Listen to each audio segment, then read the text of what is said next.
A coruja das Torres é um dos predadores mais importantes na reserva natural do estuário do Tejo, sendo especialmente conhecida a sua apetência por roedores. Mas este filme não é sobre a coruja das Torres, mas sim sobre toda a reserva natural.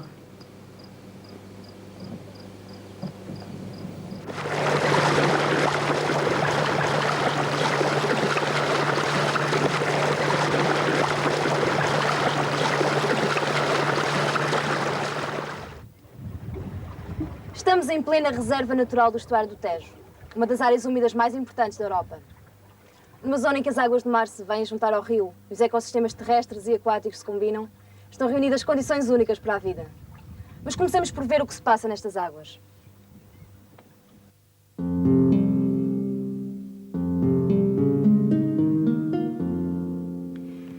A grande riqueza das águas estuarinas, base de muitos ecossistemas marinhos, sustenta uma enorme diversidade de espécies.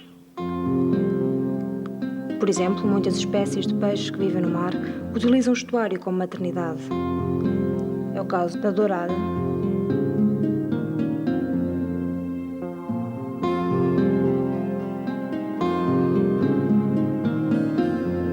e do linguado, que encontra no Tejo condições propícias ao desenvolvimento dos primeiros tempos de vida.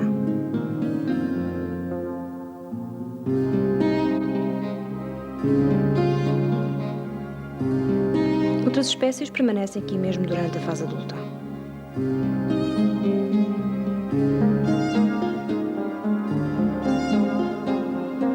Como, por exemplo, os ternurentos cavalos marinhos e as marinhas.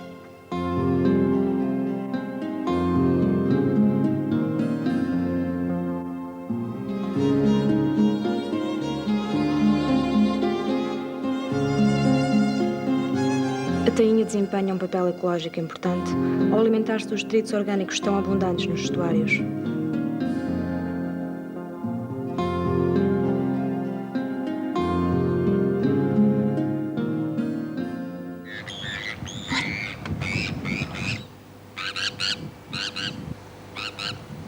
A produtividade destas águas sustenta a extraordinária diversidade de aves que podemos encontrar no Tejo. Em algumas épocas, podem encontrar-se mais de 100.000 aves pertencentes a dezenas de espécies diferentes. É esta diversidade que faz o estuário do Tejo a mais importante área úmida em Portugal e um importantíssimo refúgio natural a nível europeu.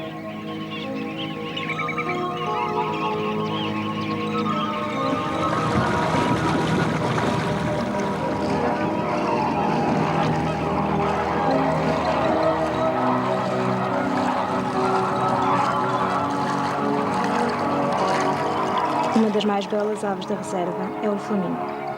No outono concentram-se aqui cerca de 2.000 flamingos, formando uma extensa mancha cor-de-rosa.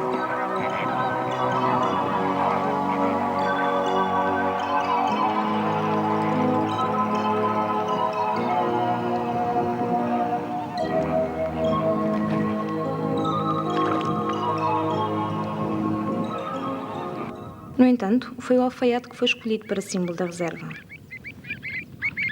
O estuário do Tejo tem sido um autêntico santuário para esta espécie. No final da década de 70, chegou a acolher metade da população de alfaiates que passava o inverno na Europa, tendo provavelmente contribuído desta forma para o aumento da população europeia. Mas voltemos à terra e esperemos que a maré vaze.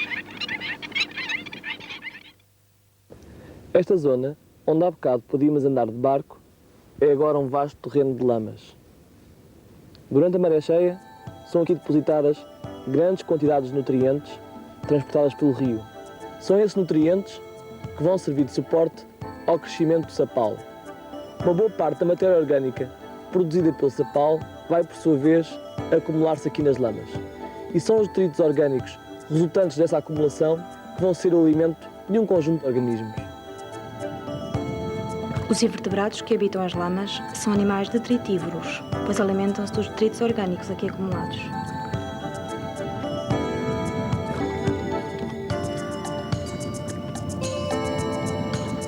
A lambujinha enterra-se a alguns centímetros de profundidade, estendendo um par de longos sifões até à superfície através dos quais capta os alimentos suspensos na água.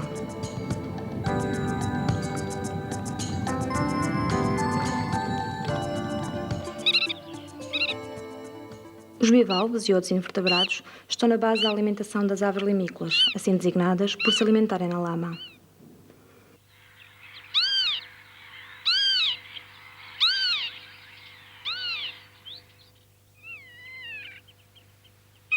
O maçarico de bico direito usa o seu longo bico de ponta sensível para tatear a lama à procura das lambujinhas mais profundamente enterradas.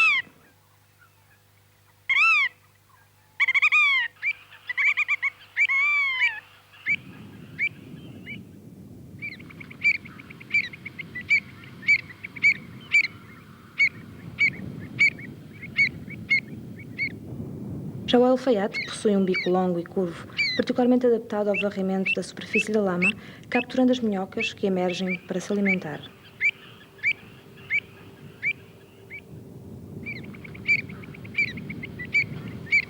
É interessante notar que, apesar das semelhanças físicas entre o maçarico e o alfaiate, estas duas aves utilizam estratégias de alimentação diferentes, impedindo uma competição pelo alimento prejudicial a ambas as espécies.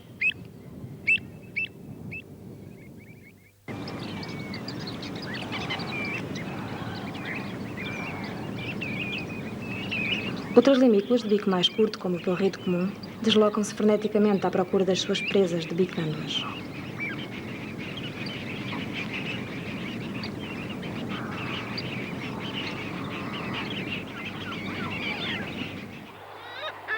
Mesmo aves com uma alimentação mais generalista, como a gaivota de asa escura, vêm aqui procurar o seu alimento.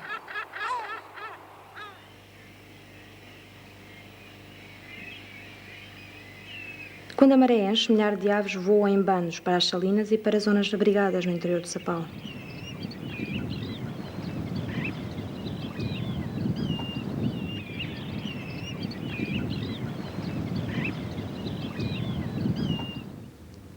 O Sapau, para além da sua enorme produtividade, desempenha ainda um outro importante papel ecológico.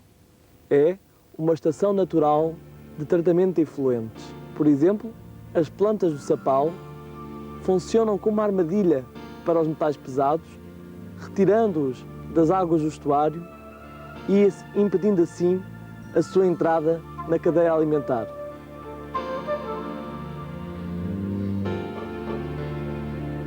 Estas plantas estão muito bem adaptadas às intensas variações de salinidade e do nível da água que se fazem sentir no Sapau.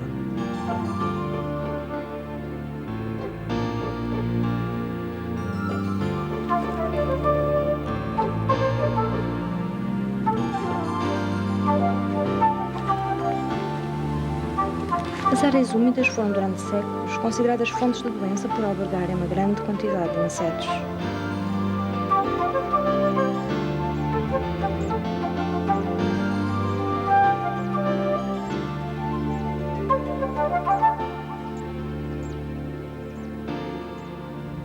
Mas na realidade estes insetos são uma parte essencial da cadeia alimentar do estuário, sendo o alimento de muitas outras espécies, como a andorinha das chaminés, que chega na primavera,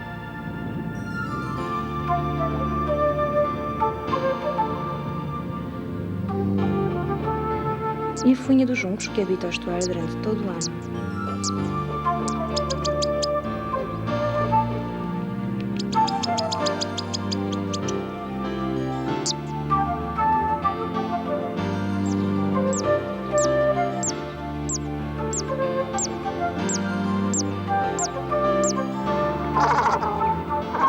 Cai a noite no Sapau. Mas ainda conseguimos vislumbrar alguns corvos marinhos a voar para o seu dormitório.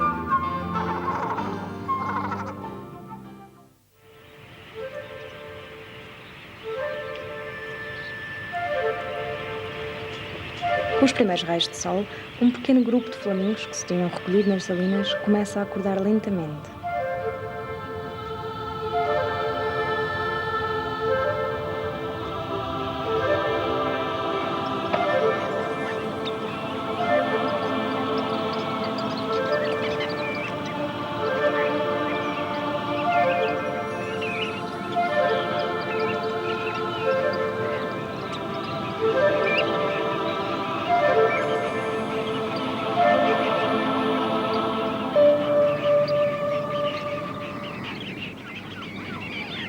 As limícolas, como os pilorritos, os pequenos borralhos e as tarambolas, que se refugiaram nas salinas durante a maré cheia, agrupam-se para regressarem às lamas na maré vazante.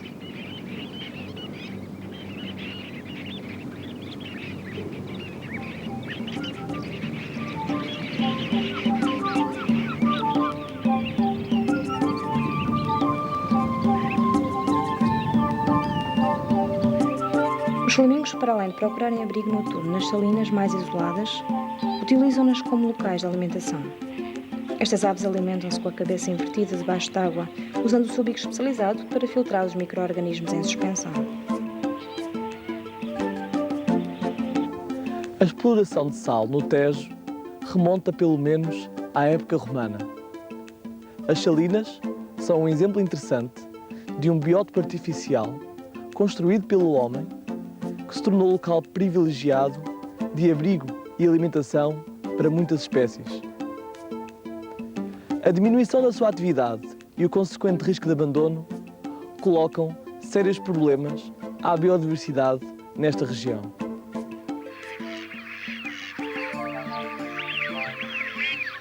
Os tanques de acumulação de água que integram o complexo das salinas, por serem um pouco mais profundos que os tanques de evaporação, são habitat adequado a várias espécies de patos, mergulhões e garças.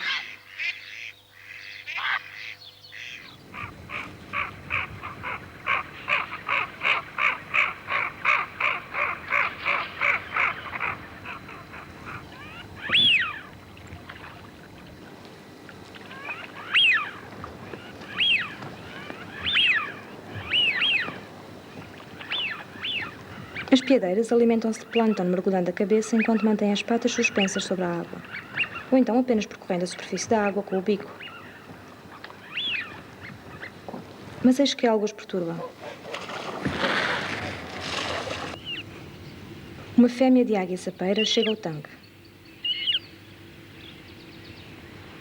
Mas não é para caçar a piadeira que ela veio. A águia sapeira alimenta-se preferencialmente de pequenos roedores.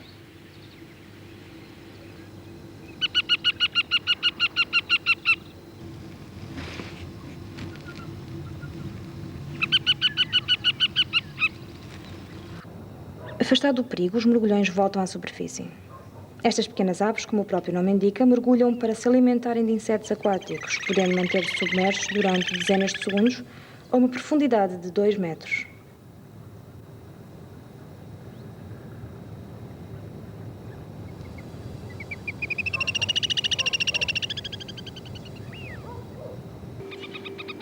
O pato real, a espécie de patos mais comum em Portugal, é um parente próximo da piadeira, mas ao contrário desta, nidifica no estuário. Como a maioria dos patos, o macho tem cores extremamente vistosas, por forma a atrair a fêmea, que possui uma plumagem muito mais discreta.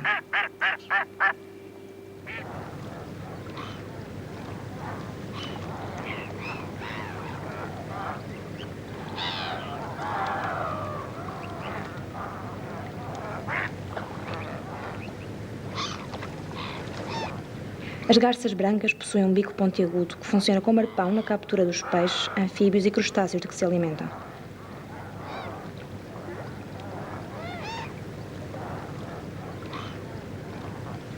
O seu pescoço comprido, em forma de S, serve de mola propulsora ao bico.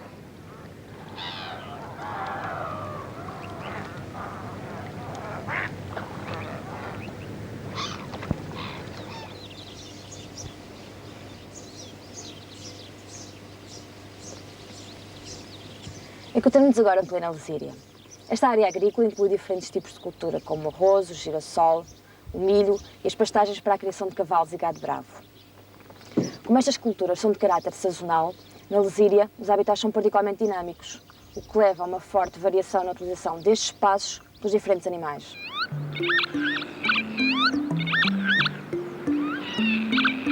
Espécies como a bipo utilizam as lesírias no inverno. Outras, como o melro, utilizam estes terrenos agrícolas durante todo o ano.